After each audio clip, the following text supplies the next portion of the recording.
Boom. Yeah. All right. Good morning, everybody, and happy football Sunday. Saturday has come and gone, and man, oh man, do we got a lot of college football worth talking about. We're going to get into all of that in a bit, but big man, what you got to say? Oh, good morning. I'm happy. It's football Sunday. After a Saturday built with upsets. Yeah, yeah. Let's get into the show. Let's start the show, man. Hit. Let's start the show indeed. We got a lot of stuff we're talking about. Game day countdown with Mack and James.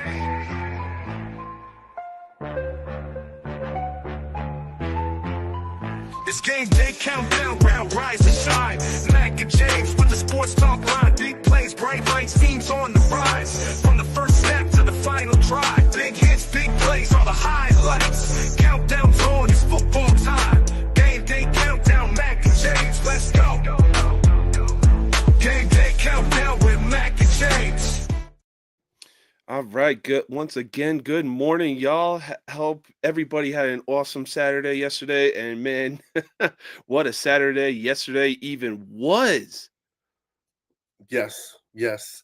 So, what do you want me to just go down? Matter of fact, yep, that's what I'm gonna do. I'm gonna go down, and Mhm. and you stop me when it's boom time. All Yeah, right, this. Maryland going into Oregon and losing 39-18. That was expected. Hmm, All right, yeah, Purdue going into Ohio State and getting demolished, zero yeah. 45. I think. They got their asses shut the fuck out. Yeah, dude, I was so happy. I was walking around Patterson Park and I took my kids out and we got ice cream and pizza at Matthews and I wore that Ohio State jersey and I got a couple, yeah, yeah, and I was like, yeah, we in here today. I Um, mean, I'll say this though. One game that really surprised me, it was a game between of two of probably the worst teams in the country. The game being Kennesaw State and UTEP, who both teams have one win. Well, now UTEP has two wins now. And this game went to double overtime, and the final score was 35-43 in favor of UTEP. And I'm just like, wow. I knew both teams were bad, but I really didn't expect them to need double overtime to put up this kind of score. I mean, yeah, I mean, it's decent fundamentals with a very lack of talent. Yeah. That's really it. Okay, so next up, the big upset. Number 3 Georgia playing number 16 Ole Miss, and Georgia did not show up. No, Um, they did not.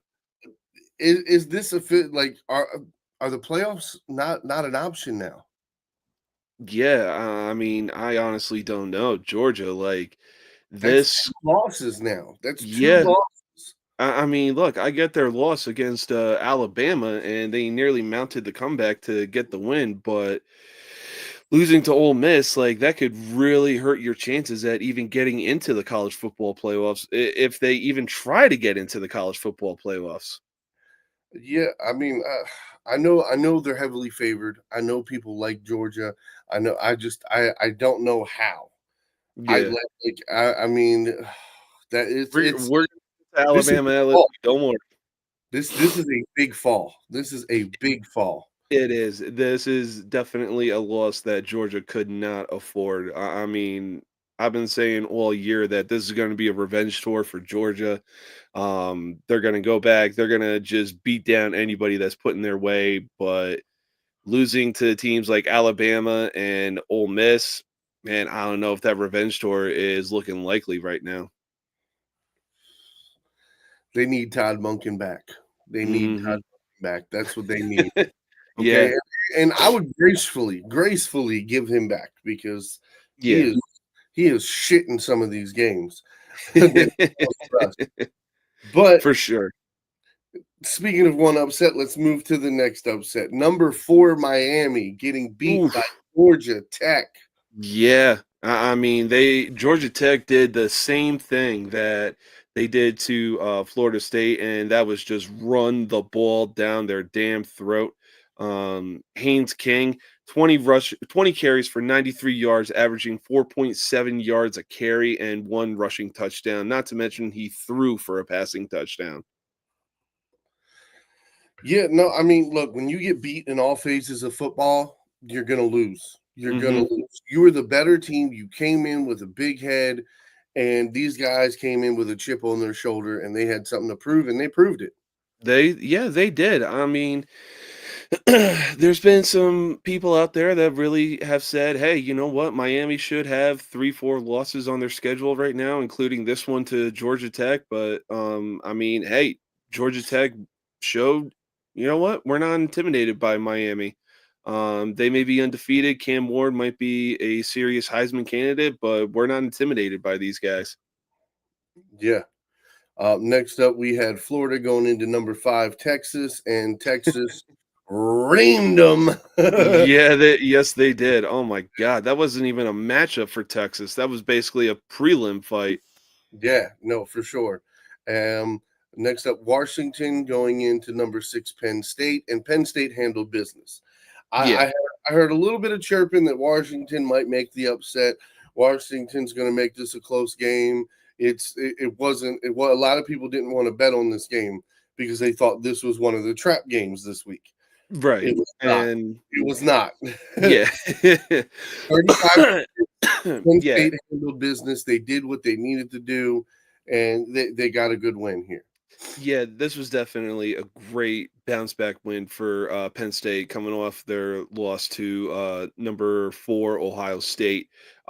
This is definitely something that they needed to get their confidence back and be like, hey, you know what? We definitely deserve to be in the college football playoffs. Okay, next up we have Mississippi State going into Knoxville, Tennessee, Mm-hmm. and yeah, Tennessee put a whooping on them, 33-14. Mississippi State is one team we were like, oh yeah, they're not going to give up. They're not going to give up. They're going to keep playing, trying to play. Yeah, I mean, look, by halftime, this game was over. This Yeah. game was over. Like we yeah. we've seen how this game was trending, and it looked good. Oh Okay. yeah. Now, on to my game of the week. My game of the week. Okay. Oh boy. Michigan going into number 8, Indiana. What did everybody say? Everybody said, "Oh, Michigan's going to win." We had one of our hosts, co-hosts from the host of College Sports Villains. Mm-hmm. Okay, we had him say that they were going to cover the 14-point spread. They Ooh, lost by 5. they did. did. Not cover. They Yeah. did not cover. No. Okay. So yeah, fucking Hoosiers. Who's your daddy, baby? That's what they're saying. Who's your daddy? All right, the Hoosiers are your daddy. Okay, remaining still undefeated. They still have one more big game coming up on their schedule. Ohio State. I Yeah. mean that's going to be an uphill battle. We know that, but the simple fact is, they still have a chance. Okay, to make the playoffs, even if they got one loss, they still have a chance at the playoffs. Yeah. Okay, And I will say this, hell, speaking of college sports villains, I was the lone wolf on picking Missouri to beat Oklahoma. Look, Oklahoma, I get it. It's your first year in the SEC, but this is the SEC. This is where the big dogs play. And I picked Missouri and basically became a laughing stock. Well, ain't a laughing stock no more because Missouri put Oklahoma in their place. yeah, I bet on Missouri. I bet on Missouri yesterday. Okay. I bet on Missouri yesterday. Yeah. And 30-23. When you go with a gut feeling, you stick with it. Yep, and you know who fucked up my parlay this week? Who was that? Iowa fucking State. I bet on Iowa State again. Oh. After last week, them losing my parlay, I did it again. I said, you know what? I'm gonna give them the benefit of the doubt. They should be able to beat Kansas. They did not. But all right, sticking back to the schedule, we got BYU going into Utah. This was another one that Las Vegas thought that BYU might lose. Yeah, They this was close, and it was a close game. BYU won 22-21. It It wasn't a blowout by any means, but this is another good win against a good football team and good Mhm. coaching. So it's just one of those things. It just makes BYU that much better. Yeah, for sure. Another close game was number 12 Boise State getting the win over unranked Nevada, 28-21. Ashton Genty had himself a night last night, getting over 200 yards rushing and 3 touchdowns. I mean, look, if that's not a reason why the dude should be a favorite for the Heisman Trophy, I don't know what is. The dude put on one hell of a performance last night. Oh yeah, I mean for sure, and that's what I'm saying. Like my case is between him and Travis Hunter. Hmm. Those are the two that are right there for me. And Yeah, it's kind of just like both of them have had so many amazing games this season. right. And the only thing that puts Travis Hunter over is the fact that he's doing it on both sides of the ball. Yeah. I was gonna say, and it might have to do with the fact that the head coach of Colorado is Deion Sanders as well. So Well, I mean, that's not going to bring me bias for a Heisman. You know what I'm saying? yeah, That would bring me bias to root for that team right. to hope the players. You know what I mean? Like that. But as far as like getting the Heisman, no, Hmm. I firmly believe that it should be the most talented player in college football, bar Oh, for none. sure. No matter what position, you have to be the best. And that's why I'm saying Travis Hunter and Ashanti is like right there, neck and neck. But I have Hunter just a smidgen higher because Okay. he's playing both sides of the ball. That's Right. it. No, Uh, that's fair. I mean, yeah, he is definitely doing it on both sides of the ball, and it's really impressive too. I mean, it's not every day you see a guy playing both sides of the the game and and do it at the level that he's doing it right now. absolutely, absolutely. Next up, we have Florida State going into Notre Dame, and they get absolutely trashed. They they won by 49 points. Yeah, Okay, this 52 to 3. It wasn't even close. it was a But shellacking. yeah, it was just a beat down. I mean, but we knew that Florida State was going to be horrible this year. I mean, and their record really shows for it. The fact that they only put up 3 points were only able to get 3 points against Notre Dame is just asinine. Yes, that's crazy in itself. Next up, we have Alabama going into LSU, um, Hmm. 42-13. Like we knew Oof. Alabama was going to win, Yep. and they definitely showed. They showed they were the complete better team in all phases of this game. Yep. They took control and they never let go. Right. Um, like seriously proud to see what these guys did. Like it was very very happy and satisfying for me. Hmm. Don't get me wrong, LSU won me some money earlier this year, but when it comes down to it, like I want to see the better teams win, and Yeah. Alabama from top to bottom is better than LSU. Right. All right. Yeah. No, they definitely showed that. Alabama definitely showed why they were the better team and why they should be in the college football playoffs. Look, they got 2 losses on their schedule right now, being Vanderbilt and which is probably upset of the year if I'm being honest, and Tennessee. But I mean, they're gonna have their bad games, and yeah. Yeah. I So mean, right now the SEC is anybody's ball game. all right. So we talked about Boise State win. We talked about So, Iowa State getting shellacked, and yep. next Virginia Another beat upset.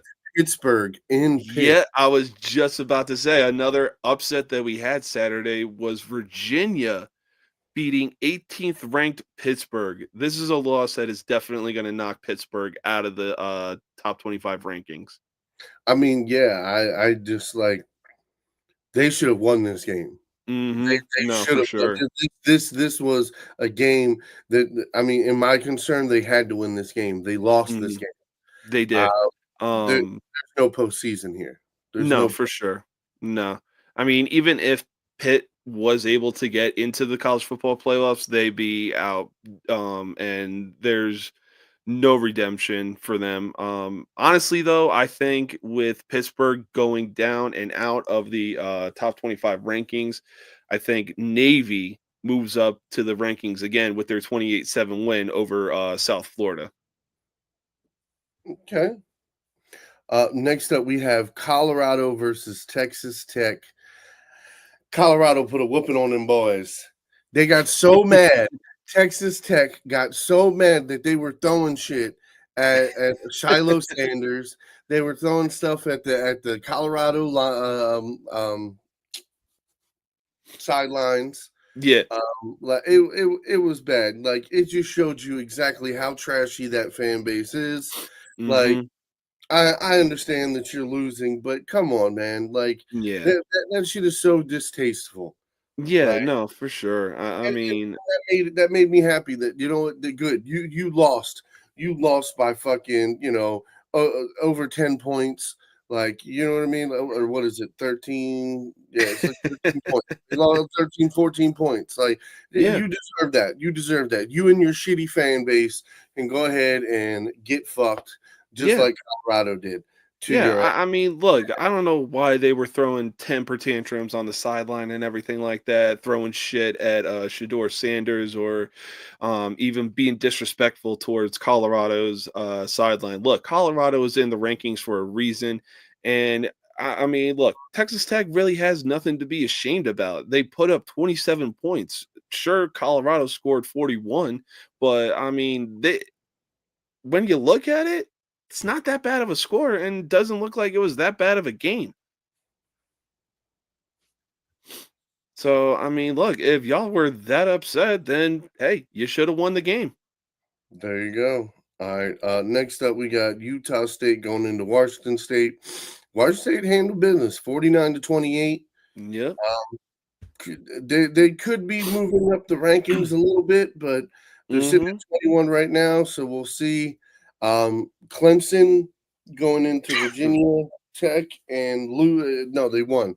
They beat Virginia Tech 24-14. Yep. I mean, uh, Clemson is so wishy-washy that it's like one week they look good, the other week they look shitty. I, Yeah. uh, I I'm glad I mean, stopped betting on them. yeah, look, I mean, one team that could very well find themselves in the rankings as well is UNLV after their win over Hawaii. I Yeah, mean, there's good. I don't know. I don't know. UNLV, ain't that where the guy that had the quarterback stepped down and Uh, left? yeah, he was supposed to get like a certain amount of money, but only got like a third or quarter of it. Yeah, okay. Um, Well, they about to be after this win. Who knows? Only thing I know is that Army is going to be moving up the rankings.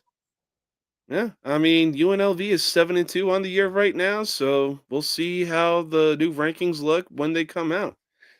I and mean, the if last they game that look, I have is Army going into North Texas and getting mm-hmm, 14-3.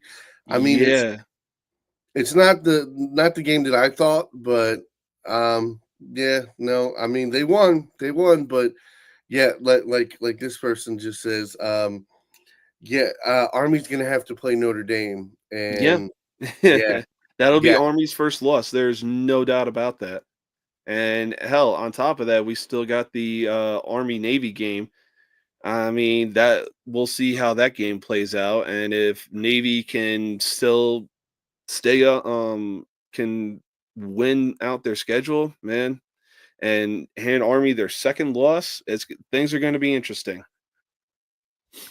oh, that is for sure. I mean, dude, I'm very interested on how these playoffs are gonna go. Yeah, Uh, same. all right, so that's our college football wrapped up in a bow. Those are the big games. I know we didn't touch on a lot of the smaller games, but I wanted to go through Hmm. the top 25 games that happened this week. Like I said, we always have a little bit of back and forth on college. We're obviously getting more into college as the time progresses on this network. Yep. Um, I mean, look, there's a lot of things that are going on right now with college football, and with the playoffs looming, man, it's anybody's ball game. yeah, for sure. All right. Well, our next up topic is going to be the NFL. Mm-hmm. So obviously Thursday night football already happened. It's Sunday morning. Yep. Um, so we had Cincinnati going into Baltimore, and it was everything everyone pretty much thought it was going to be. It was going Yeah. to be a bang for bang. It's going to be a blowout. It's going to be a very hyped game. You have Mm-hmm. two of the best quarterbacks in the National Football League Yep. playing it out. Yeah. Okay, and it was Baltimore won 35-34. Mm-hmm. Um, again, you can blame it on the coach. You can, there's lots of things that you can say as far as both teams played a hell of a game. And I said it like I heard plenty of people say it on ESPN. This game is always going to come down to the last two possessions. The Yeah. last 4 or 5 minutes of the game. That's what it's going to come down to. Who gets the ball last is more Right. likely who's going to win. Yeah. No, for So sure. that I being mean, yeah, this game was about as good as it got. Definitely a playoff type atmosphere kind of game. And yeah, this game did not disappoint. It was a shootout from the get-go. yes, sir. And now, well, now we can get started for today's games. All right. So here, starting in about less than 10 minutes, we have Hmm. the Giants playing the Carolina Panthers in Germany. Hmm. What are your thoughts? What are your thoughts? Well, I mean, I know there's a lot of stuff going around. Like, I mean, these are probably two of the worst teams in the NFL right now, being the Giants and the Panthers. And everybody who's a NFL fan on social media is like, "Oh my God, what did Germany to do? What did Germany do to deserve this kind of game?" Germany knows what they did. They know what they did. Well, I'm going to tell you, it's the same thing. It's like this. Like they make these schedules. Hmm. You know what I mean? Months and months in Yeah, advance. yeah, Okay, absolutely. and when they have to break down the schedule, you have to have a team that can get to those places. And I mean, I think everybody thought, oh man, okay, again, Bryce Young, his second year in the league, the team's going to be better. Daniel Jones just got paid. You know, Yeah. they got another wide receiver. Like it could be exciting. Hmm. Now, I mean, I'm just going to tell you, it would not surprise me to see this game be 13-9. Yeah. No, Okay. it wouldn't surprise I, me I, either. I mean, for me personally, I'm taking the over on 20 points. That is Hmm. the only thing I'm betting on this game, that it will go over 20 points. Hey, And, smart that's man. my safe bet. I'm not even taking a spicy bet. I won't even go 25. Yeah. No, smart man. Like I wouldn't even bet on who's gonna win this game or and just bet alone on the spread, because I mean this is just gonna be uh a possible snooze fest of what we're gonna be witnessing. I know they make the games months in advance and everything like that, and it's definitely fun to have football on in the early morning, and especially in a place like Germany, of all places, too. Oh yeah. I mean, like I said, I love it when you get to wake up, drink some coffee, and oh shit, football's on. Football's on. And then crack a cold one open. It's 7:30 in the morning. Fucking football's on. You think I care? Yeah, not at all. Not at all. Yeah, but no, there's definitely going to be some good games on right now, or later in the day, I should say, because we got the Giants Panthers on right now, from Munich, Germany. Oh yeah. So So that should easily be a good one. But what are some other games that you could really see being the same way that the Bengals and Ravens game was. Um, Bills versus the Colts is a game Oh I'm yeah. looking forward to see. And I know this sounds crazy, but personally, I think the Chargers versus the Titans is going to be a good game today. Oh, okay. Yeah, and Will Levis is coming back after a shoulder injury sidelined him for about 3 games, I believe. Yes. So let's see what the Mayonnaise Marauder can do this week against the Chargers. I mean, damn. Oh, so just letting you know, I sent the spicy parlay. I forgot to. That's what I was just doing, sending the parlay over. No worries.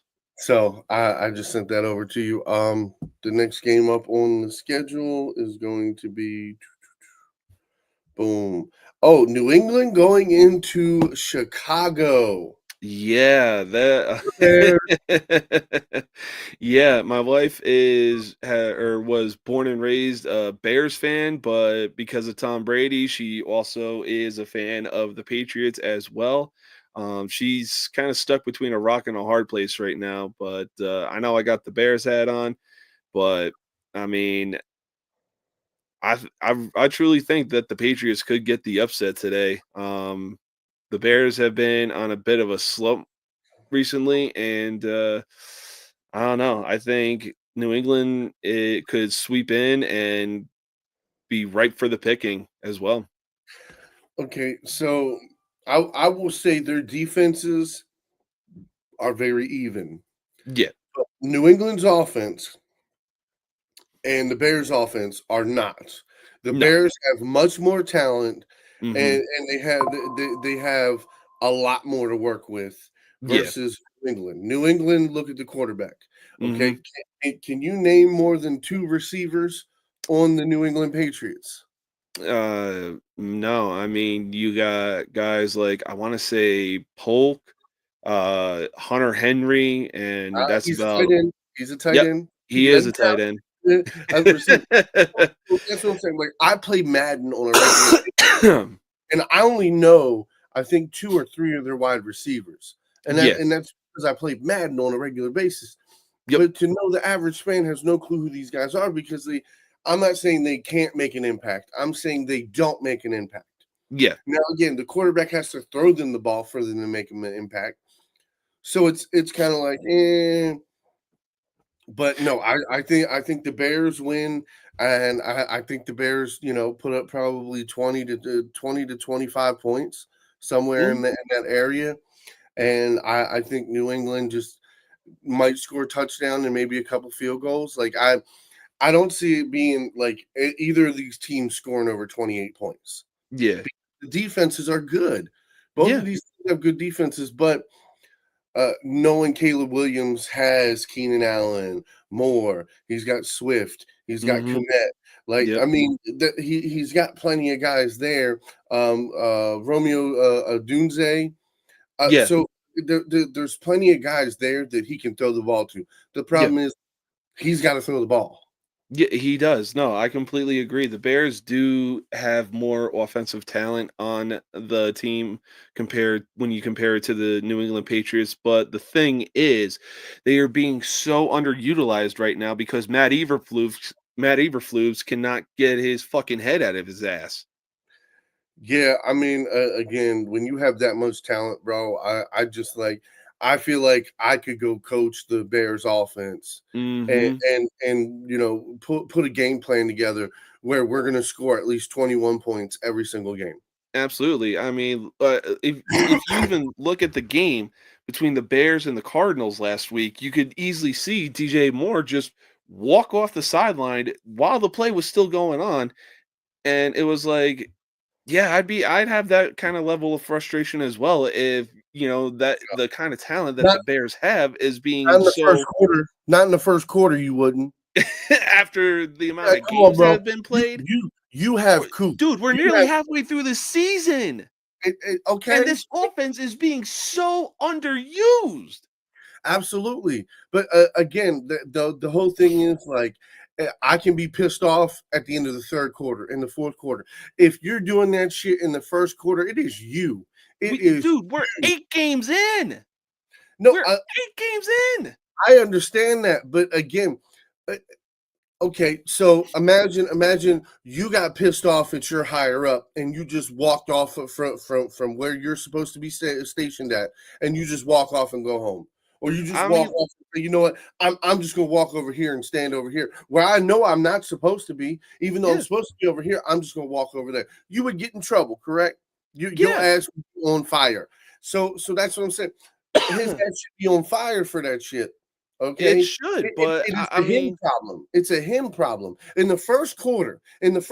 Like again, this is a new game. This is not yet last week. This ain't 3 weeks ago. This ain't 5 weeks ago. Like the whole thing is having that mentality where you're constantly carrying over and carrying over. That is not healthy. That's not healthy mentally. It's not healthy. I agree. As a team. So for me, it's just like, if you're willing to give up in the first quarter and just walk off the field, you're not trying to block, you're not trying to run, like, then ask for a trade. Tell them you don't want to be there then. But I mean, play your ass off while you're there. True, but I mean, look, we're seeing the literal same thing from Caleb Williams every single game. He drops back to pass, and then all of a sudden he's got to scramble back 10, 15 yards just to launch the damn thing down the field, hoping that somebody's going to be down there to catch it. So then, if I was that wide receiver, I would walk up to the offensive line and be like, bro, I need you to block. Yeah. Come on, fellas. Come on, big fellas. My whole thing is, he wouldn't be running around for his life. He wouldn't be scrambling. He wouldn't have to sit here and throw bombs down the goddamn field if his offensive line would block for fucking 3 seconds. Yeah, I've watched it multiple times this year. 3-step drop. He's going to throw. He's in rhythm. I mean, 1, 2, 3, throw. And he's going like this. And he's already got a guy in his face slapping his fucking arm, knocking the ball down and shit. Like, I don't get me wrong. When he fucks up, he throws an interception, he throws a bad pass, he throws it short, he throws it long, he throws it too far outside. That is on him, 100%. But if he can't get the ball out of his goddamn hands, that's not on him. It's not on him. All right, any quarterback, I don't give a fuck. You do a 3-step drop back, you do a 5-step drop back. If you can't get to your final set to throw that ball, it's the offensive line. 100% it's the offensive line. So then what you had to do is you put tight ends on the end, tight ends, chip. You don't fucking fly off the line. You hit that motherfucker, then you go run your route. You know what I mean? It's things like that you do to set your team up for success. And yeah, no, I mean, like I said, I hope they get it together. This week is a good week to get a bounce back win because you're going against New England. New England is not going to put up points in bunches, so you have a chance to win this game, and you have a chance to win it early. Because if they put up more than 14 points in the first half, they can just run the ball with Swift, and then throw it downfield when they stack the box. And Caleb Williams will have a great day. Yeah, but he will. I mean, yeah, there's no doubt about that. But I'm taking Caleb Williams for 150 passing yards today. Assuming that his offensive line can actually block somebody. Yeah, well, again, playing the team that they're playing, this is New England. Their defense is good in the middle and on the back end. Yeah, their front four does not scare me whatsoever. I feel like they Swift should have a good day. Swift should rush for at least 60, 70 yards today. Yeah. And I think that's going to help out a lot. Yeah. Yeah, hopefully Swift does have himself a good day today.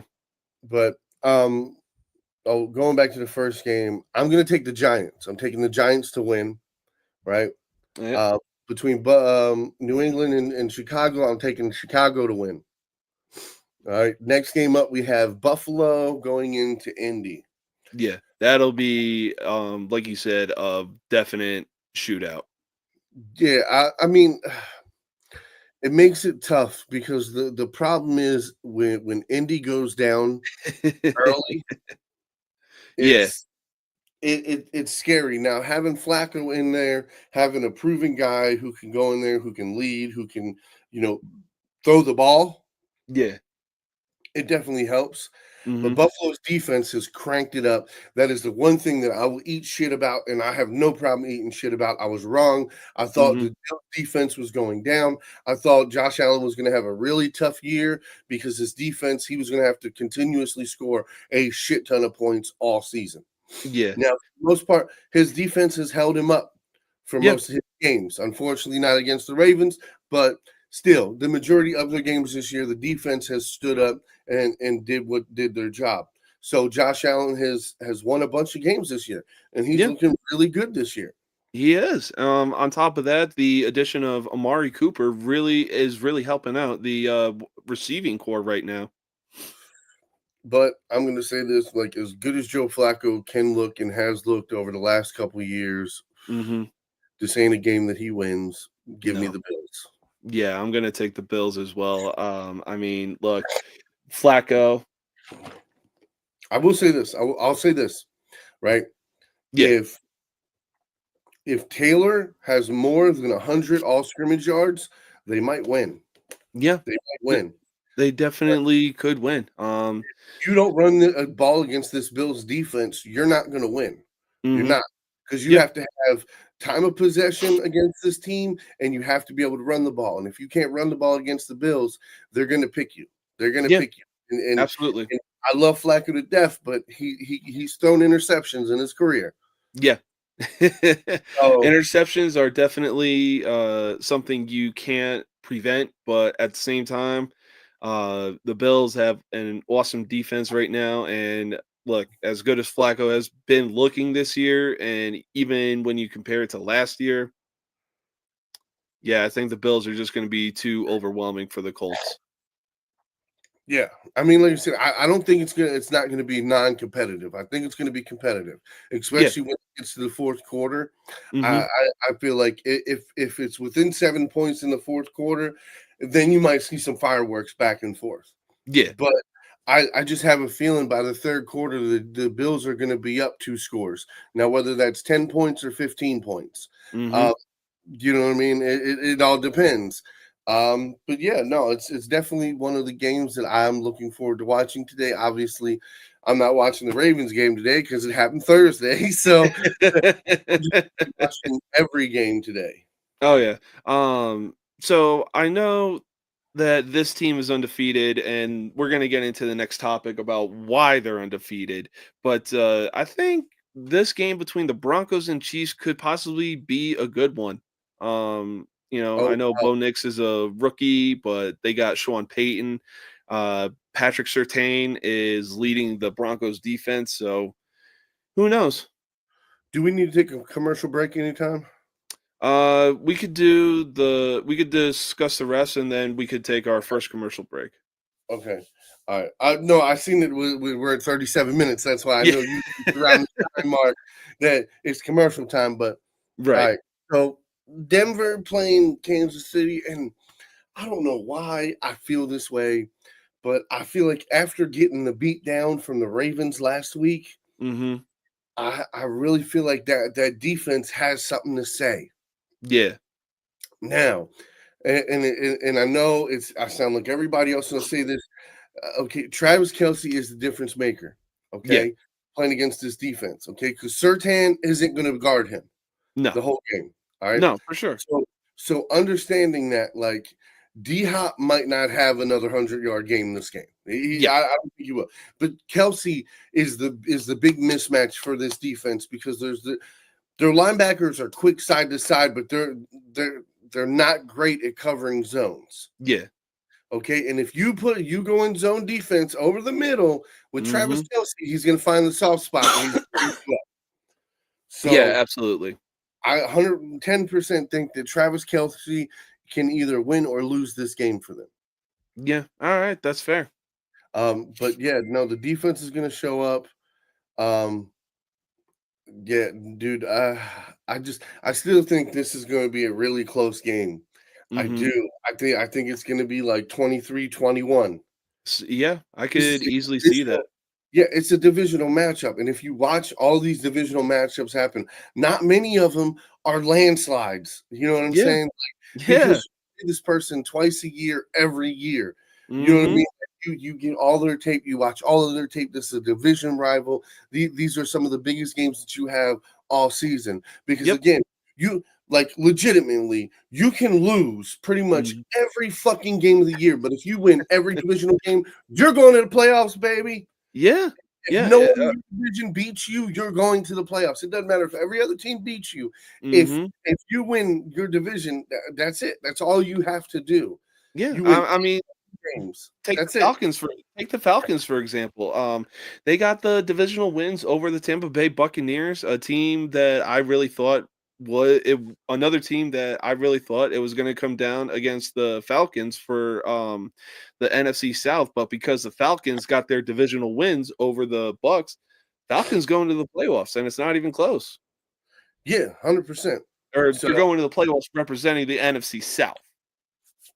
yeah, but I'm taking Kansas City if that wasn't already known. Mhm. Yeah, and like I said, I think it's going to be a really good competitive game. But I think Kansas City gets that last. They get the last possession of the game, drive Yep. down the field, touchdown to Kelsey in the back end of the corner, the back Yep. end zone. Boom, they win it again. Yep. Next up. Oh, okay. You want to? But yes, yeah. So should be a lot of good games on right now. Uh, but first off, we're gonna take our first commercial break. We'll be back in 30 seconds.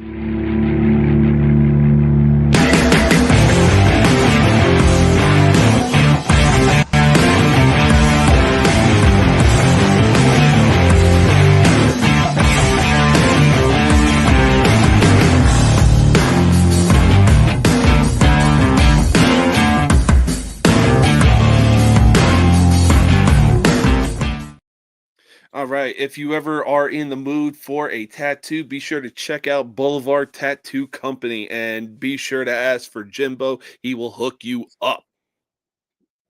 Oh yeah, that looks like some badass work too. I'm like, All right. makes me want a tattoo. All right, yeah. So on with the schedule. Next Yep. up, we have Atlanta Falcons going into New Orleans. Oh man, like Yeah. I love Unfortunately. Alvin Kamara. I love Alvin Kamara, and I wish to God that somebody would have went and got him away from this team somehow. Yeah. I wish that Yeah. somebody would have gotten him. I mean, Jesus, it is Yeah. it's horrible. Why? Like he is the Especially, Saints. He is the Saints, brother. yeah, especially Like, with the downside that the Saints have bid on since starting the season 2-0. but I will say this: I'm not going to take anything away from Kirk Cousins, man. He's been Mhm. doing his thing. Drake London, Mooney, Pitt, Mhm. and I will give Pitt his Robinson. flowers. Pitt has been the most consistent throughout this year that I've ever seen him. Yeah. And I'm very happy for that. Yeah. It's good to see. But yeah, I'm taking Atlanta. I'm taking Atlanta, and it's not going to be close. It's Yeah, I'm not. taking it. Yeah, I, I'm definitely taking Atlanta as well, and it's definitely not even going to be close. yeah, I'm looking at like 34 to like 21, and Yeah, I could. mind you, that 21, that last touchdown came in the fourth quarter. Jesus. Yeah, I could easily see the score being that as well. The way the Falcons are playing right now, I mean, seeing how Kirk Cousins is just playing, especially with the type of players that are on the Falcons. I mean, Bijan Robinson, Drake London, Kyle Pitts, just the Falcons are going to be too much for the Saints. Yeah, and don't get it twisted. Now, I would love for the Saints defense to make me eat my words, but you just lost Marshawn Lattimore. Hmm. On I'm top of that, they don't have Michael Thomas. I'm talking about defense Oh, to okay. stop Atlanta. Losing your number one cornerback in a trade. Hmm. I mean, I'm just saying, like, yeah, no. So the defense is taking a step back. Yeah, The offense has not been there. Like I said, I mean, they could make it competitive, but regardless, I got Atlanta winning. yeah. I'm still Give me, taking Atlanta regardless. yep, give me Kirk Cousins for 200 yards, a touchdown, and I'm taking Drake London for 4 catches and 40 yards. Yeah, and hell, I mean, even Atlanta has really changed Kirk Cousins, but hey, there's no changing his playing style because it's working for Atlanta as well. Yeah, no, for sure. Next up, we have San Francisco going into Tampa Bay. This is McCaffrey's first game of the season. So Yeah. here's my first question I'm going to ask you. Mm. Can McCaffrey get to 1,000 all-purpose yards? Oh, I don't know. I mean, he's been out for quite some time, and this is his, you said, first game of the season. Yep. Mm. He's got some making up to do, but right now, he maybe he does because the Niners are down quite a few weapons right now, and yeah. So ultimately, the load or McCaffrey, figuratively and literally speaking, is going to have to carry the load. Now, again, I'm not saying rushing yards. I'm not saying 1,000 rushing yards. I'm saying 1,000 all-purpose yards. Yeah. I think he can still break it. I think Yeah, he can still break it yeah, it's a possibility. because I know, especially like this game, he's going to get his feet wet. I'd look for him to have right between 80 to 100 all-purpose yards. Yeah, Okay. Next week, I feel like that's when it's going to be full speed, time to go, and it's going to be crazy. Because yeah, I think one of these next 2 or 3 games, he's going to put up over 200 yards. He's yeah, going to have at least 2 touchdowns, and it's going to be like, pop, McCaffrey's back, bitch. yeah. No, I mean, this is definitely gonna be a oh god. Like I know it's his first game back, but I don't think he's gonna really be doing much in this first game. But once he starts to find a rhythm in the game in the next few games, yeah, he'll definitely be back on what he used to be on. All right, so as far as Tampa Bay goes, Baker Mayfield is showing me that I mean, dude, he's a true gamer. He Hmm. is fucking super talented. I am I'm happy that we didn't go after him, but I'm kind of mad that we didn't either. Yeah. Because I mean, I really wanted him. I really wanted us to pick up Baker Mayfield. The, no, now this was a couple years ago because Lamar Jackson was getting injured at the end of the year, and Yeah. I'm sitting thinking, well, he doesn't play an exact replica of Lamar. He's nothing like that. But Yeah. they can play a similar style. You could Yeah. put Baker Mayfield in our offense, and he could run it. Yeah. Absolutely. So that's why, and it's just like to see him lose his 2 best fucking targets Hmm. and still be uber competitive. Yeah. It's like, damn it, man. Damn it, Hmm. man. And you know what? I'm telling you, this game is going to be more competitive than you think. Yep. Remember this: the Cardinals beat the 49ers this year. Yeah, Okay. they did. So I I'm think they got telling a you. comeback win over the Niners. Yeah, and I'm But telling you, Baker Mayfield ain't going to lay down. He's not no, going to lay down against this team. no. So I got San Francisco winning by a field goal. I think it's going to be like 30-27. I could see that. Yeah, the fact, like you said, the fact that Baker Mayfield is still playing like a dog, despite the fact that both Chris Godwin and Mike Evans are down, but he's got Cade Otton and other weapons that he can utilize. He's got Bucky Irving. They really need to start using Sean Tucker more, especially when they drop the 50 piece on New Orleans. I was But waiting for you to say that old Giants wide receiver's name, oh, Sterling Shepard, that's right. So, bro. Bro, and listen, man. I think that guy was one of the most underrated wide receivers you guys had. yeah, no, for I sure. feel like he could have been like Victor Cruz if he only had somebody to throw him the ball consistently. Yeah, well, hey, he's got somebody that can throw him the ball consistently. So, Yeah, and look at um, the yards he's been putting up. yeah. But yeah, So this is definitely with the loss of Mike Evans and Chris Godwin. This is definitely a step back year for the Bucks. But once those two come back, uh, yeah, I'm definitely expecting fireworks and looking forward to seeing what the Bucks can do. But ultimately, the Niners are taking the win. So I'll make this clear. If Godwin didn't get hurt against if they both didn't get hurt playing us, Mhm. okay, and they were both healthy for this game, I would take Tampa Bay in this game because Absolutely. their Yeah. defense and those guys, and Bucky Irving and Rashad White, I would be taking Tampa Bay, Oh, but easily. because they don't have a healthy offense, I'm Mhm. taking San Francisco because Same. I just have a feeling that San Francisco's offense is going to be that much better, especially having McCaffrey out there, whether he plays 10 snaps or 20 snaps. Having Yeah, him out there makes that team all the more better. So, absolutely. taking San Francisco here. Yep, I'm gonna take Next San up, Francisco as well. this is the game that is going to be my local game, so I'm actually going to watch 90% of this game. Okay. Pittsburgh at Washington. Ooh, wow. That's This is going to be a fucking Royal Rumble. When yeah. I tell you that you have two good defenses, okay? Now, Mhm. obviously, Pittsburgh's defense is better, okay? We know that. Yeah. But again, you have two teams that are very good on both sides of the ball. All Mhm. right. Washington, their offense is lightning in a bottle. Okay. Yes, it is. And all year long, they've been slowly just cracking that bottle and letting it go, cracking that bottle and letting it go. So Yep. I'm telling you, there's going to be some fireworks. Okay, Mhm. it might not happen early, but I think between late second quarter to the third quarter, Washington's going to start putting up points. Yeah. And as good as Russell Wilson has looked in some of these games, Mhm. I don't think he's going to look great in this game.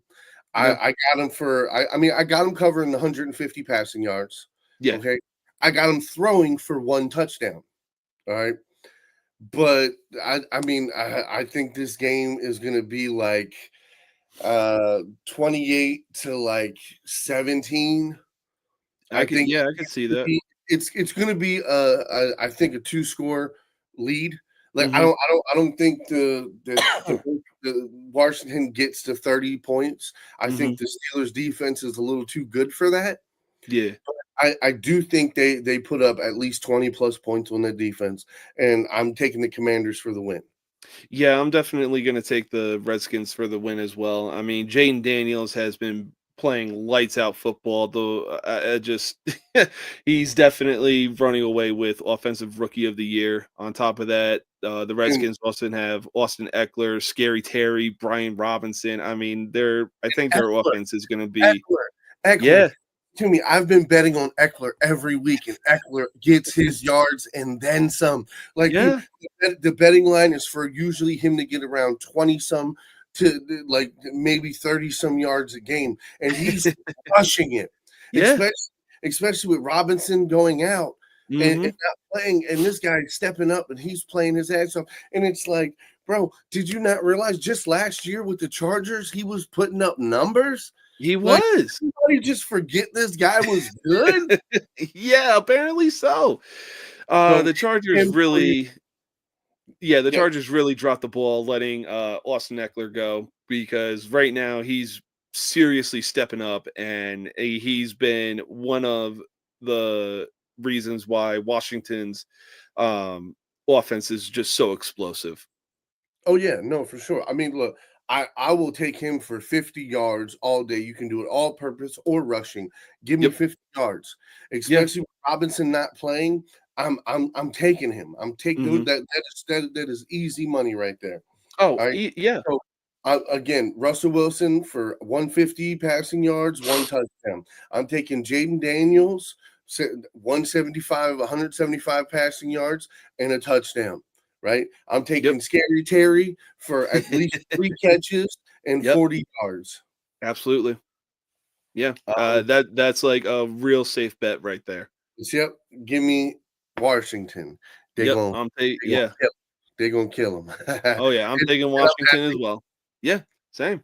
Yeah, no, because fuck Pitt. I need Pittsburgh to lose a couple. So then when we play them and we beat them, we are clearly the definitive, divisional champs.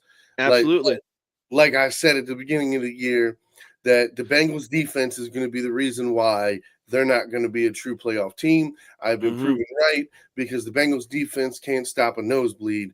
And seriously, I mean, Yeah. think about that. If they make 2 stops against us, they win that game.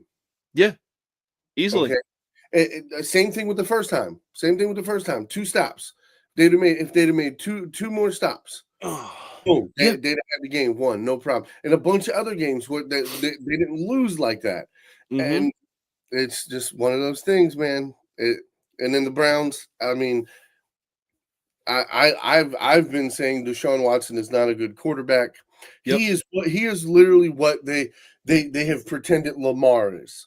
Yeah. He can't throw. Oh, he makes bad decisions. Oh, he can't win in the postseason. Everything they said about Lamar Jackson is true about Deshaun Watson. Yeah, and basically. that's what baffles me. And it's just like, you know what? Whatever, bro. Go back to the hole. Yeah, exactly. I mean, Deshaun Watson has been in Cleveland for 3 years now, and he's played a total of 18 games. And this dude really got a fully guaranteed contract. And I mean, there's a lot of things I listen to on ESPN radio that seem asinine, but one of the things that they got right was the fact that Deshaun Watson really ruined the quarterback market because of the contract that he got. Yeah. On to the next one is Minnesota going into Jacksonville. This might be the biggest spread of the week. Yeah. I think it's going to be really bad. Mac Jones is the starting quarterback. Oh, if that remains true, yes, that is super scary. And yeah. Minnesota is gonna put up like fucking 50 points, bro. Oh, They're gonna yeah. put up like 50 points because, like, don't get me wrong, Jacksonville's defense might stop them once or twice in the first quarter. Yeah. Okay. But by the third quarter, they're gonna be so tired from being out on the field, okay, 80% of that damn game, right? That there's no way that Jacksonville is gonna be able to keep up. Okay. Yeah. No way in Matt hell. Jones is not that guy. He's proven it time and time again. Yep. But you know what? I'll say this though. This is the best offense he's ever played with. Yeah. He's definitely got some Alabama. weapons. And I'll say that even at when he was with Alabama, I'm telling you, this is the most talent he's played with. So he's got an opportunity to show us something, but I'm betting against him, and I'm saying he won't. I'm saying that it's going to be a lot to a little. I think this could be a 20 to 30 point spread. Yeah, no, easily. I mean, right now, the way that Sam Darnold has been playing with the Minnesota Vikings, we're seeing like this dude's real potential because we really thought that he was a bust because he was on the Jets and basically set up for failure. But now that he's actually got some weapons, he's got a head coach. We're seeing what this dude has been capable of for so long. And like you said, it's going to be a lot to a little in this game, and Minnesota is just going to be way too overpowering. Yeah, so I mean, you take Sam Darnold for 200 yards, two passing touchdowns. Yeah, I'm taking Jefferson for 4 catches and at least 50 yards. Addison 2 catches, at least 2 catches. I mean, you can take the 25 yards if you want. I mean, it's for me, it's a spicy thing, but you know what I mean? It's really up to you. But yeah, and then I'm taking, you know, I'll go take the over. Take the over. I don't know. I can't. What is the over? The over is 40. It's 43.5 points. Take the over. Take the over because 110% that you know Jacksonville is. I mean, the Vikings are going to put up 30 points. Yeah, there's no doubt about that. Okay, beyond a shadow of a doubt, I think that Jacksonville will kick at least 3 field goals. So that's 9 points right there. You're sitting awfully close to 40 points. I took over 40 points on this game. So, but yeah, Minnesota wins this. No, it shouldn't be any issues here. Aaron Jones. That's who I forgot to say. Aaron Jones. take him for 80 all-purpose yards. He's going to get at least 80 all-purpose yards. He's going to get at least a couple catches, and he's going to get a bunch of rushing yards because I'm telling you, the third and the fourth quarter will be owned by Mr. Jones if he doesn't break one off early. Oh yeah. No, I completely agree. This is definitely a game that Minnesota is just going to blow the doors off on Jacksonville. Yes, sir. All right. On to the next one. We have Tennessee going in to LA to play the Chargers. All right. So I think this is going to be a competitive game all the way up until like the around the end of the third quarter. And then I think the Chargers kind of pull away. But by no means is this going to be a high scoring game. No. All right. So the current it's 39, right? It's 39. Now I'm not comfortable at 39. Okay. so I took the under 50, right? So I took under 50 points for this game. Yeah. Okay. Because the Chargers they don't play a very high powered offense. They play a very low. It's like a West Coast power run scheme, right? Yeah. So run the ball. They're just going to continue to run the ball. Herbert will take a couple shots, but most of he's going to throw 5-10 yards down the field. It's like a little dink and dunk run, and then see if you can catch him slipping. But yeah. So I mean, I don't think they're putting up 40 fucking points. You know what I mean? No. And with the Chargers defense, they have an opportunity where they could shut Tennessee out. Yeah. That wouldn't surprise me. So for this game, I am taking Herbert for 1 touchdown and 150 passing yards. I'm taking J.K. Dobbins for 50 rushing yards. And then I'm taking the Chargers to win. Yeah, I'm going to take the Chargers to win as well. Not to mention the fact that the Chargers defense is just going to be too overwhelming, especially with Joey Bosa leading the way, and not to mention Khalil Mack leading the way as well. So, and don't forget the back end, Mr. Derwin James. Yep, facts. And was Sante Samuels. Oh yeah, Sante Samuel Jr. out there stunting like his daddy. Stunting like his daddy, to quote Lil Wayne. That's my fantasy defense, brother. Ooh. That's my fantasy defense. and it's funny because I mean, look, I had people be like, "Why would you pick them in defense, man? They're not going to be a good." Like, what? Do you not know their roster? And it's have you seen that defense? And that's why I'm saying, like, brother, let's get it. Let's get it. Yeah. Another easy game. Absolutely. All right. Up next, what could have been a really good game, what could have been a possible shootout, has now been. Look. Cooper Rush could come in here and he could do really well, like he did. Was it last year or the year before? I believe the year before. That's what I thought. So, I mean, he might make this a little bit competitive, but I don't think so. I think Saquon Barkley is completely the difference maker in this. I honestly just don't think Dallas's defense can stop him. Yeah, no, I don't see it either. I'm taking Saquon for 100 all-purpose yards.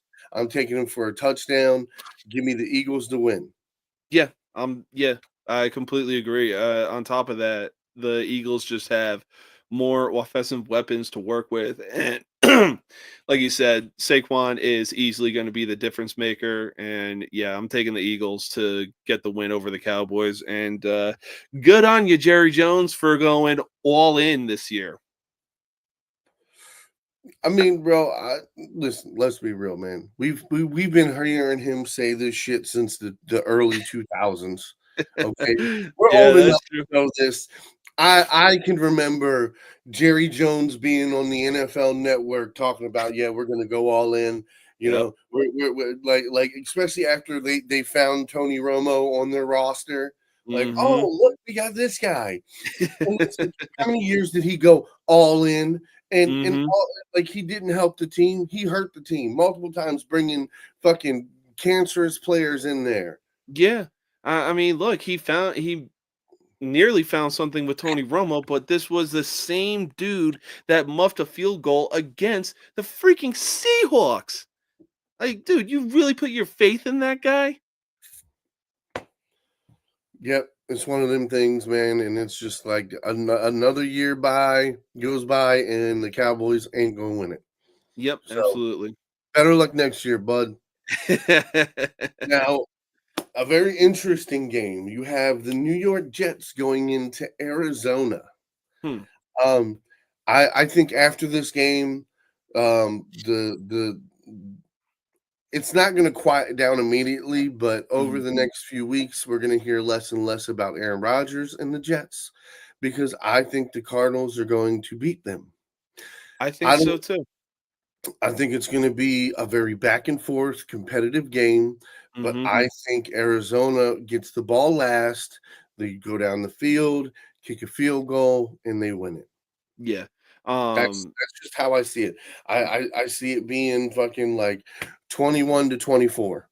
Yeah, I could easily see something like that as well. I mean, look, the Jets may have Devontae Adams, but Marvin Harrison Jr. for the Cardinals has just been amazing. James Conner, Yes. okay, for the Cardinals has been amazing. Yeah. Okay. Kyler Murray is playing some of the best football I've Mhm. seen him play Yeah. since coming to the league this year. He has Yeah. been played the most consistent I've ever seen him play. Yeah. I bet on him in the beginning of the year. Yeah. Okay. I said that he was going to make the playoffs.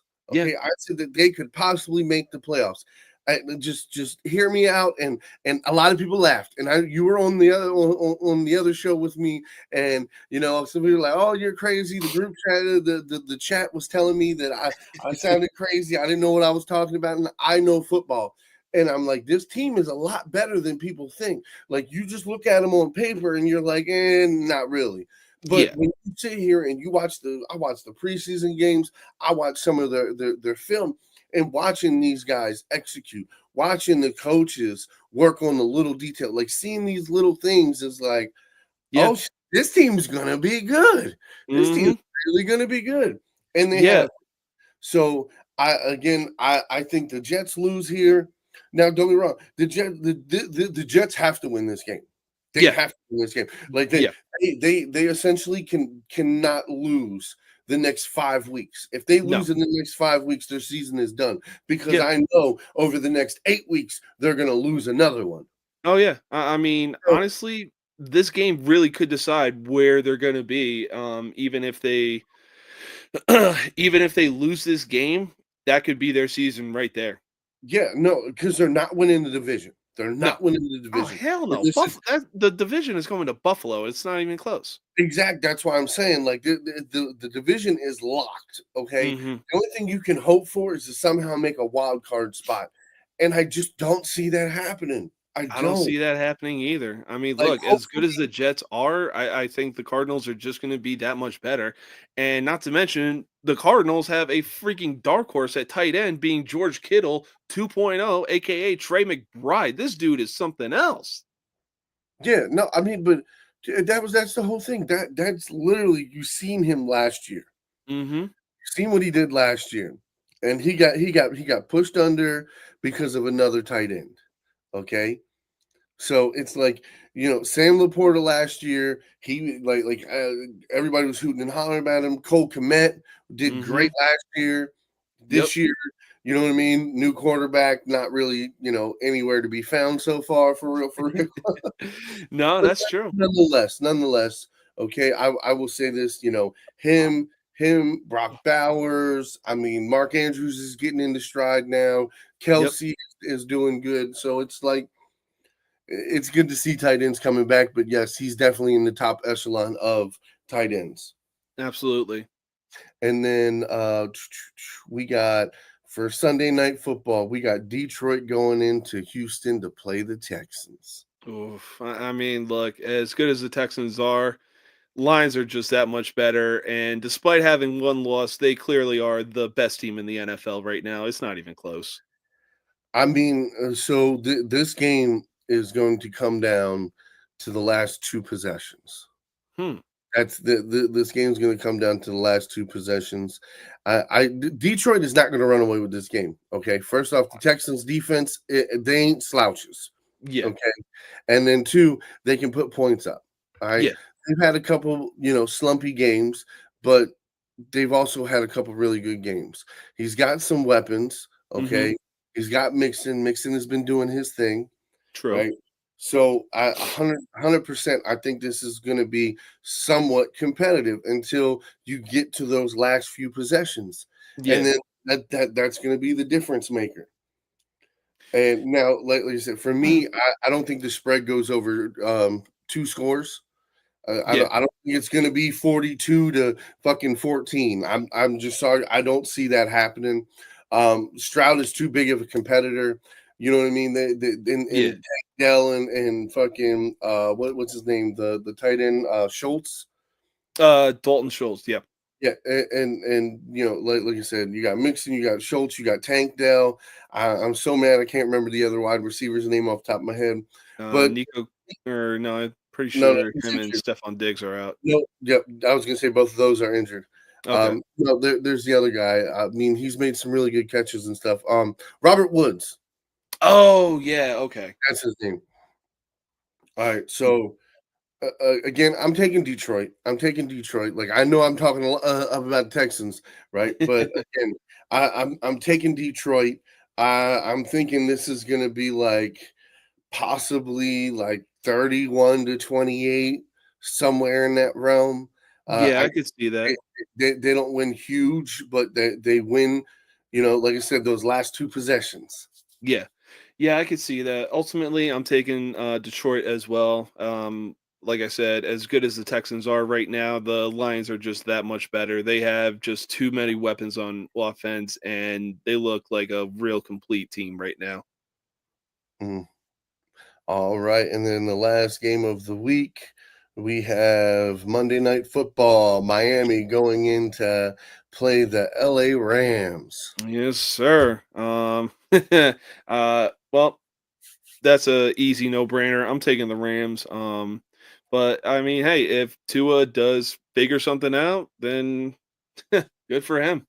Yeah, no, I mean, with the couple of injuries that's happened on Miami's defense, with Tua going through his own stuff, and I don't know, it just seems like this team's not clicking 100%.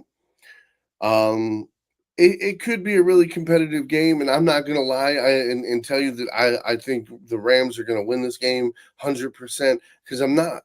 I'm not. Yeah. I'm like 60% on the Rams. Yeah. But I know just as well as you know, if Tua starts slinging that ball down the field and Mhm. Tyree gets over 100 yards and Weddle gets over 80 yards and Yep. both of them have a touchdown, and then you got Sean, what's his name? Uh, Chante. yeah, yeah, something like that. Devon Ashane or something like that. Okay. So, you know what I mean? He gets a touchdown and he's got 60, 70 all-purpose yards. Like they can win. Yeah. We've seen it time and time again where Tua has slung that rock around and they have Swiss cheese the shit out of defenses. Yeah. Okay. The Rams defense they've been okay. But losing Tre'Davious White and trading him to us, Mhm. now you just lost one of your starters. So I'm iffy about. But I will say that Stafford with that offense, having Puka Nacua, having Cooper Cup, having Yeah. Pinkerton, having Williams, like he's got studs everywhere around him. Oh, yeah. So I'm taking Rams. I think it's going to be like 27-28. Yeah. Like Something like it's that. going to be like a 1-2, no more than 3 point game. Like I think it's going to be super close. Mhm. Uh, But I mean, both of these offenses have an opportunity where they could go out and they could just run the ball. It would just run the score up. Yeah, easily. So I'm super excited. But those are the games. Boom, boom, boom. Okay. Next subject. All right. Yeah, let's do it. Why do the refs control and have so much power in these fucking games and essentially take the games away from these kids? Yeah, just And your guess is as good as mine, honestly. I mean, there have been so many missed calls that the refs have obviously not called, and on top of that, like I've been saying all year now, the refs need to be held accountable the same way players are held accountable for some of the stuff that they do and say. yes, yes. I mean, it's just like I keep saying this, and I've said it a bunch of times. Just like when do you take the human error out of reffing? Mhm. Like all the cameras you got out there on the field, I want to see something changed for the betterment of it. Yeah. Because the whole thing is if you're literally just calling on the guys on the field, like I'm sorry, at some point it just seems like cheating. Yeah, It just it seems like it really cheating. does. I mean, look, a perfect example, and this could be very well the deciding factor that really um makes the NFL decide, hey, we don't need refs anymore. Is was the Monday night game between the Vikings and Rams, and the Rams got a safety, but they got a face mask, and Byron Young nearly killed a dude on national television. But the refs want to go ahead and say, oh, well, you know what? We didn't have a good look at it. The fuck you mean you didn't have a good look at it? You had one dude literally standing and watching it on unfold, but you want to say you didn't have a good look at it when Sam Darnold was nearly going to be looking at you if Byron Young held onto his face mask any longer. Yeah, no, I mean, I completely agree with you on that. I mean, it's a bunch of stuff from a bunch of different games. Like Mhm. you can say the last call on the play from the Bengals Ravens game. I Yep. mean, you could talk about what happened in the first quarter Mhm. with Ted Karras doing face masks and holding and not getting called for it, Yep. and it's just like it's a long laundry list when Yeah. instead you have sports announcers on TV saying, "Oh, look, that was a penalty right there. Hey, look, Yeah. you missed that penalty right there." You know what I mean? But then you threw the flag on the most egregious bullshit ass fucking one that you could, Yeah. and it just seems ticky tacky. I Mhm. hate it. Fuck the refs, bro. You Yeah. should get fined just like the players because of that bullshit. Yeah. I mean, I completely agree. Like, I have not even seen officiating this bad since the Mary call back in 2012 between the Packers and Seahawks. Yeah, I mean, and the whole thing is, and it's not just NFL; it's Mhm. college too. College Yeah. football, like referees have been fucking Mhm. the games up this year, Yeah. and I just, for me personally, I hate that the fact that they can take games away from young college kids. I hate Mhm. the fact that they can completely ruin an NFL game with one or two penalties. Yeah. No, I So agree. I don't know. Take the human error out of it. Keep one or two guys on the field. Put them in the booth. Yeah. Let's get the shit over with. Okay. Yeah, let's just get it over with. I couldn't agree more. Okay. Next topic. Okay. With Derrick Henry now having over 10 touchdowns and over a Mhm. thousand rushing yards, and yet another season with the Mhm. numbers he has put up, with the things he has done, every level. Okay. Is he a Hall of Famer?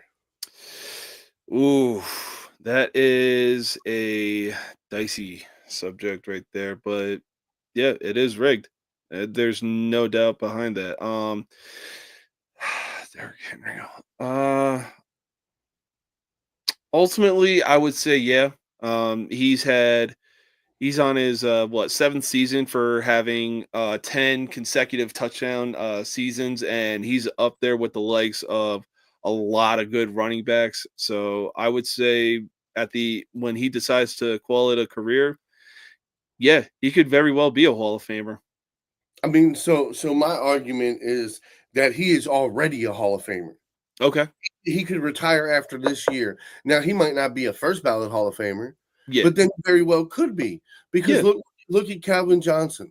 Mhm. Okay, and I'm just saying, okay, Derrick Henry is on pace to where he could hit 2,000 yards. Yeah. Oh, Okay, yeah, that's true. now here's also like they have the possibility is I'm not saying this is our year. I'm not saying we're going to win the Super Bowl, but I'm Mhm. saying he's on a Super Bowl caliber team. Yeah. Okay. Now, like I said, there's some things we need to work on. The Ravens defense definitely needs to get better. Yeah. But knowing that if the Ravens defense get better, that offense gets better. Mhm. Yeah. Okay. And again, you're talking about even more touchdowns. Like Mhm.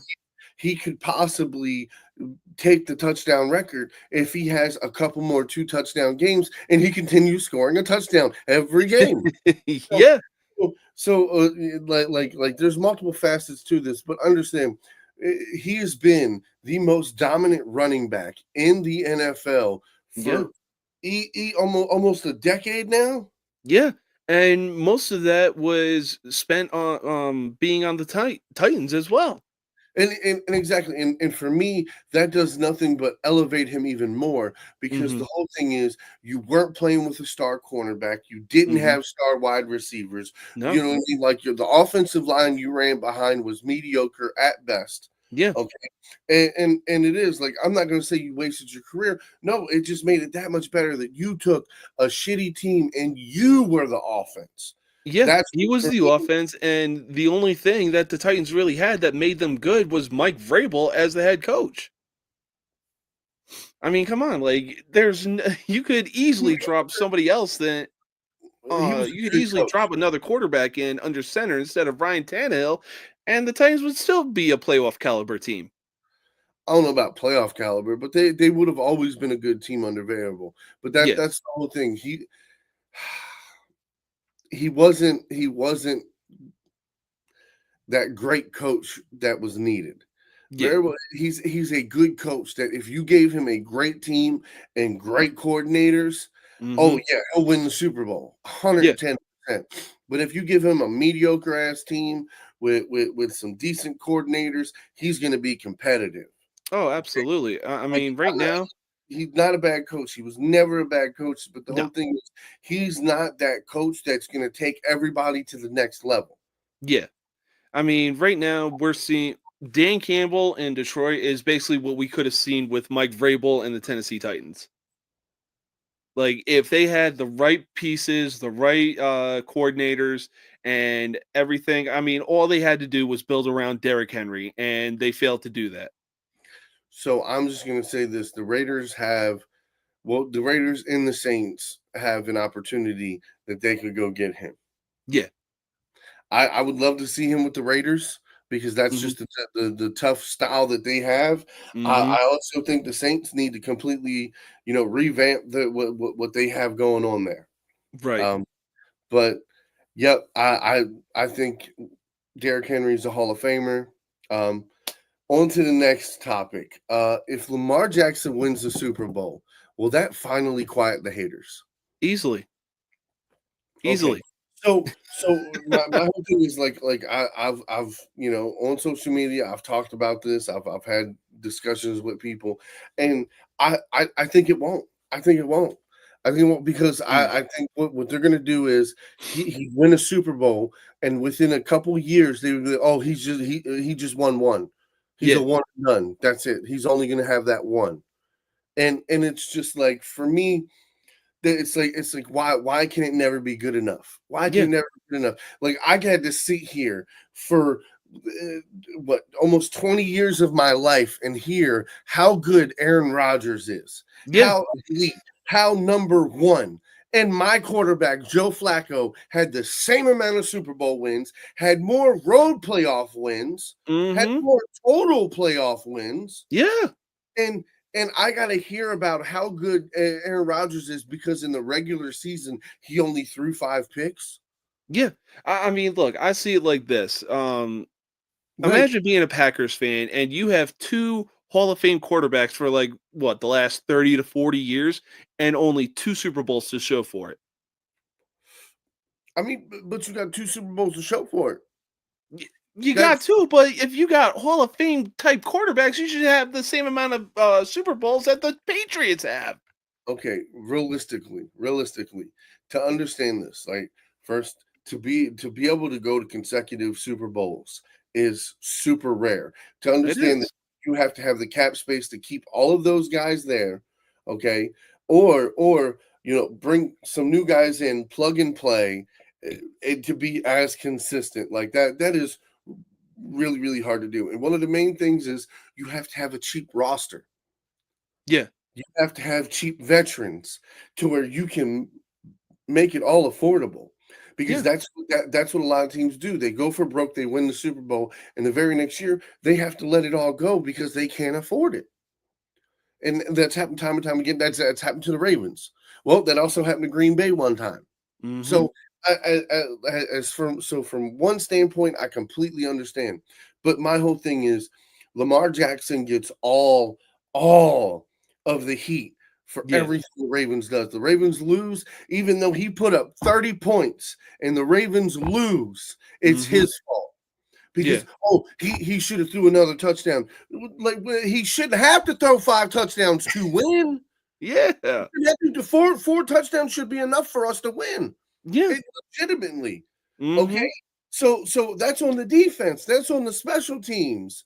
It Like, is. don't get me wrong. If he had to, when he had two fumbles, okay, and an interception, yes, then you can call that game on him. Mm-hmm. This man has 2 interceptions all year. Yeah. All year. So I'm sorry, he is on his best bullshit. Like, he won MVP last year. He's already got the numbers he's on pace for are Mm-hmm. going to shatter. Okay, Yeah. what he did last year. So understanding that, it's just like you're going to talk about the playoffs. Oh, well, he's got to win the playoffs. We went to the AFC Championship last year. Yeah. We Like, won. It's like the year before he won. He won. So yeah. it's every year he's getting a little bit further and a little bit further, and a little bit further. And yeah, he had a couple of years where he was injured. So yeah, you can't go to play deep in the playoffs when you're injured. Yeah. So it's like you hold that against him, but those are 2 years that he didn't play. So if you look at it, the first time he went to the playoffs, he lost. Okay. Yep. Second time, he won one game, lost the second game. Okay. He was injured for 2 years, then comes back, wins enough, right? Gets the number 1 seed. They win their first game, they go Mm-hmm. into the championship game, they lose. Okay. Yeah. Well, now it's this year. Okay, so now he's healthy. He's going towards the playoffs. We're looking better than he's looking better than he ever has. Okay, we're still almost losing some of these games. We did lose a bunch of these games because of our defense, and it's just like, it's rough. Yeah. I mean, this right here is basically a double-edged sword type of question, because like we're seeing a lot of quarterbacks that can really throw up No. It really is drop some defenses numbers. being handicapped. Yeah. Okay, I have seen some of the worst. What is it? Pass interference calls on Yeah. defense this year. I'm Mm-hmm. talking about, like, dude's hand is just resting on his hip. Like, he's not hooking him, he's not pulling him at all. Yeah. His hand And is sitting right there, and they threw the flag, and it's just like he's not impeding on him. That was a no. non-catchable ball. That was Yeah. a non-catchable ball. Like, all he's doing is riding his hip. That's not illegal. He's not pulling. He's not dragging. He's not yanking. He's not even pulling on the jersey. His hand is flat, sat on his fucking hip, just holding it, just hand on the hip, following him, chasing. All Yeah. right. And You hell, let's call not that? even forget some of the roughing the passer calls that have been made as well. Yeah, so again, you're handicapping defenses. So that's what makes offenses look better and makes Mm-hmm. defenses look worse. Yeah. So it is 100%, it's a double-edged sword, but the NFL is trying to do everything they can to run up the scores, to make things more exciting, to get people to watch. Because Yeah. a lot of people don't want to watch old school football, smash mouth, run the ball, 5 yards in a cloud of dust, baby. You know what I mean? That's Right. that's what some of us like. We watch defensive games, and Mm-hmm. 10-3, like that Yeah. that's a great fucking game. Watching these 35 to 42 points, 50 points to 30 points, like, what the fuck? There was no defense, no defense. You just bent around, turn around, bent over, and just said, "Take me." You know Yeah. what I mean? That is bullshit. That is no fight. That is horrible. Okay, me personally, I don't want to see that shit. Oh, Oh. So happy birthday, you dinosaur.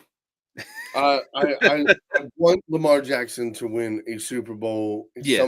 at least in the next 2 years. I Mhm.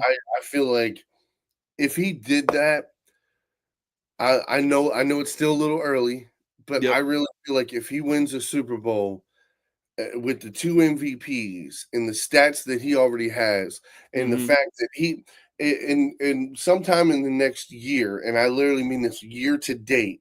Okay, Mhm. so if he doesn't do it this year, he'll do it next year by this time. Yeah. He will have the most rushing yards by a quarterback in NFL history. Oh, for sure. So, I mean, it's just like you got that, you got the touchdowns, you got the MVPs and a Super Bowl trophy. He's a Hall of Famer. Oh, yeah. No doubt. So I mean, granted, all of these things have to happen, and of course, I mean, me personally, I'm saying he's gonna have to play at least another 8 years. Yeah. I like to have that full where you can see the full body of work. But yeah, no, I'm hoping we can quiet those haters because, dude, it just gets annoying after a while It because does. it's like, I mean, my Lamar Jackson is so goddamn talented, and he He gets really shit on. is. Yeah. He gets shitted on by so many people. It just doesn't make sense. All right. Next up, we're good. We're gonna switch to the NBA. Okay. Say hi. Say hi to That's everybody out there. that's a pretty puss. Hi. You dirty Yeah. dog. Yep. We actually rescued her in our apartment complex because she decided to play fuck around and find out and go for a swim in the winter time. Oh Lord. Oh yeah. All right. So we're switching to the NBA. All right. The Cavaliers are still currently undefeated in the NBA. Mm-hmm. After the big push they had last year, um, barring injuries, could they possibly be in the NBA Finals? Uh, I'll be honest on this one. Really haven't been watching the NBA season, mostly because for me the deciding factor to stop watching was last year's All-Star game, and there's just a serious lack of defense right now in the NBA. And Adam Silver is basically like, oh hey, let's make sure that we have 7-foot guys able to pull up and shoot a three like it's nothing. And it's like, what are we doing? Look, I understand running the scoreboard is one thing, but have Well, we see, forgotten something called defense? this is why I brought up the Cavaliers. Okay, they got the Twin Towers, they got Evan Mosley, and they got Jared Allen. Oh yeah, yeah. Jared Allen is definitely So slept on. they're playing big boy basketball a lot, right? Okay. I mean, you got Mitchell wheeling and dealing, putting Mm-hmm. up his 20 plus, on a regular basis. I mean, this team looks really damn good, Yeah. really damn good. Now, Okay. I mean, we're gonna see. We all know eventually every team's gonna get a loss in the NBA. Okay, Yeah. there's no. It's just impossible to have a perfect season. It Okay, really is. I mean, like you can have some really close ones, but ultimately, it's just like I mean, I know never say never, but Hmm. it's not likely. Yeah. But again, I think this team has a lot of talent, barring injuries. I think this is a dangerous team, and I mean dangerous. Like I want to say that they could possibly beat Boston, and Yeah. in the East, I mean, look, I'll that's be really honest. their only true competition in the East is going Yeah. to be Boston.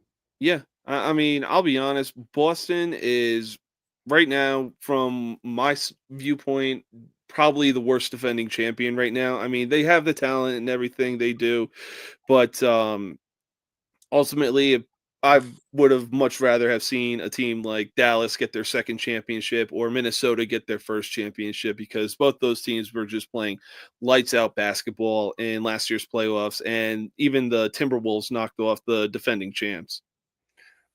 Yeah, no, I mean, I get what you're saying, but again, for me, I'm the opposite. I am somewhat of a Celtics fan, Hmm. but I feel like Brown, Tatum, all of these guys that they had, Holiday, you got White, I mean, these guys have been together for a couple of years now, and it's been like, well, when when you gonna win? Yeah.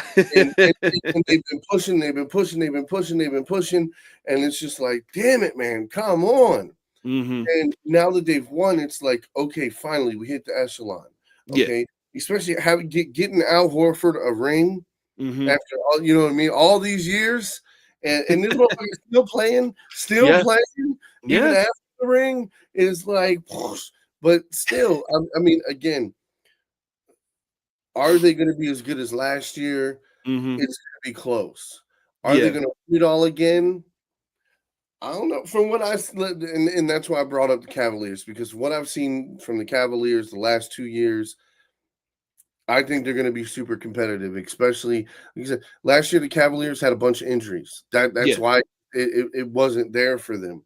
Hmm. This year, they're looking healthy and they're looking hot. I know it's the first 10 games of the season, but Yeah. again, that's 10 games, 10 straight wins. Yeah. You're on a heater, and Yeah. which I means mean, most likely they're you're going to get on another heater. Yeah, I mean, they're currently 11-0 right now, and the way that the fact that they are 11-0 is just something to watch. But like you said, we still got plenty of basketball left to be played. We're almost a quarter of the way through the season. If they can keep up this level of playing that they're doing, yeah, they very well may find themselves in the NBA Finals. All right, and then the last thing of the show, the last topic is the spicy parlay. Yes, sir. All right. So, right now, like from what you sent me, we got Jared Goff for two passing touchdowns, CJ Stroud for one passing touchdowns, Jared Goff for 175 yards, and CJ Stroud for 175 yards. Yeah, And yeah, that sounds like a safe bet to me. yeah. So that's my parlay for that. Mm-hmm. Next up, I have for the Eagles Cowboys game, I got I'm taking Cooper Rush for a touchdown. I'm Mm-hmm. taking Jalen Hurts for 1.5, so 2 touchdowns, and I have Kyle. And then for New York Jets versus the Cardinals, Kyler Murray for 150 passing yards. I got Aaron Rodgers for 175 passing yards. Yep. Um, Murray for 1 touchdown and Rodgers for 2 passing touchdowns.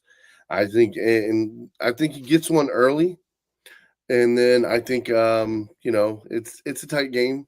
They might score quick, but like I said, this is one of those games where I think the Jets lose. So, but Yeah. Aaron Rodgers usually, he'll score early touchdown, and at the end, he's going to try to win this game. He's going to throw another touchdown. So I feel like it's safe to say 2 touchdowns for him. Yeah. Uh, Next up again, Steelers Commanders. I took over passing yards. I think Jaden Daniels throws over 223.5. Mm-hmm. I feel like that's safe. I also got Jaden Daniels for over 1.5 touchdowns. So Yeah. I think that's easy money right there. Me personally, I know this is the Steelers defense. I Mm-hmm. but this is not going to be like they're playing somebody who can't run and scramble. Yeah. Jaden Daniels can scramble, he can throw the ball way down the field, he can make pretty much every pass. Now, yes, he's a rookie, but he doesn't play like a rookie. No, this He's man very is smart playing position. like he already has 4 years in the league under his belt.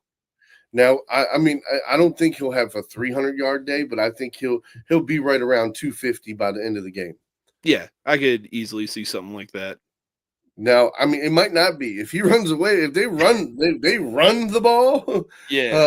uh, A little scary, but it's a spicy bet. So, Yeah, I mean, it looks like a clean bet too. all right. Next up, I got Baker Mayfield for 175 yards. Mhm. I got Purdy for 200 yards. Yep. I got Mayfield for 1 passing touchdown and Brock Purdy for 2 Yep. passing touchdowns.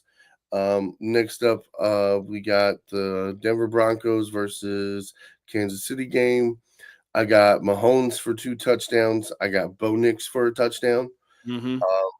I got next up is Buffalo Bills and the Colts. Yep. I got Flacco and Josh Allen for 175. I Easy got them money both. right there. I got them both for a passing touchdown. Yep, another thing of easy money as well. But with the one bet you have going right now, Daniel Jones for 1 passing touchdown. I mean, we're almost in halftime, and this dude still has not found the end zone yet. Well, I mean, luckily I only called him for 1 passing touchdown, so Yeah, hopefully yeah.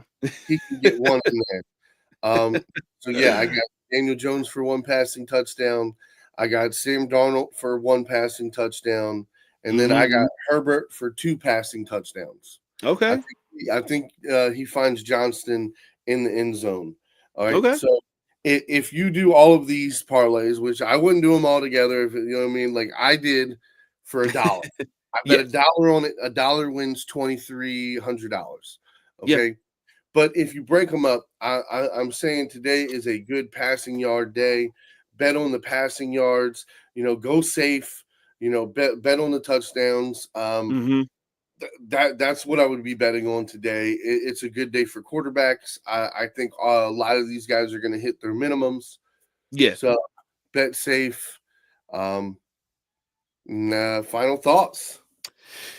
Man, final thoughts. Today is definitely going to be a good day for football. We already saw it yesterday with college football and some of the games that were being played.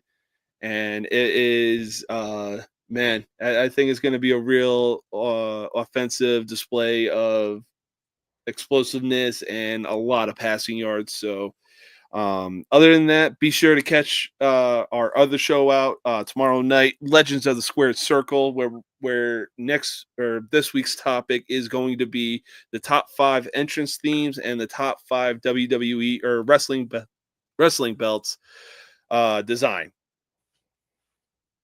Yeah, but at the end of the day, a win is a win for BYU. So it is what Yeah, it is. boy. Yeah, Cam Rising, either go get your doctorate or go into the NFL, man, because you've been spending way too much time in college. But yep, no, my final thought is let's get some money on these parlays, man. Let's do it. But yeah, Uh, no, I think it's going to be a great day. mhm. There's going to be some teams that are going to get upset. I look forward to talking about the Jets game with you. Yep. That is the number one thing because like you said, I'm to a point where I'm over it. We've watched them lose so much. Mhm. I'm, Yeah, I'm and they had so much hype going into this season. Look, I get it. Aaron Rodgers is finally healthy, but at the same time, look, um, lackluster. yeah, they have been seriously underperforming this year, and it's crazy. Yes, sir. But all right, that's all I got, man. You have Yep. yourself a great Sunday. Drink Yep. some water, stay hydrated. Oh, I'm gonna Peace. be drinking, but it ain't gonna be water. No, look, I said stay hydrated. You understand? Look, it's like for what every 2 or 3 shots you drink a cup of water. All Stay right. hydrated. Yeah, Stay thirsty, fair my enough. friend. Fair enough. All right. Until Thursday, actually. I'll see you around. Yes, sir. All Peace. right. Peace out, y'all.